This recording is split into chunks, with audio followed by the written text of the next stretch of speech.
tayo ng adobong sitaw with steak. Steak slice and boiled potato, guys. Luto na po yung potato natin, guys. Naka-dice siya. Cut in dice. Yan po ating adobong sitaw with boiled potato. Ayan. Luto na po yung potato na nilagay natin. Na-cut into dice. Ayan. Yan ang ating adobo with boiled potato. Adobong string beans. Yung potato po natin ay boiled na siya.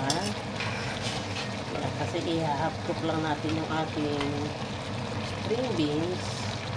Kaya yung potato po natin ay boiled na siya. Masarap din yan. Boiled potato.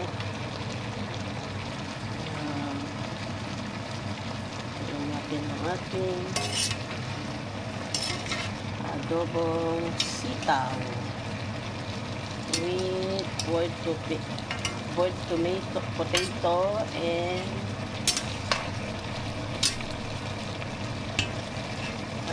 steak. Yan, meron po siyang steak. Yan lang po. Yan po ang aming lunch. Pero natin siya sa quinoa sa aming mag-asawa, rice naman sa mga bata para may barit sila. Ayan po ang ating string beans.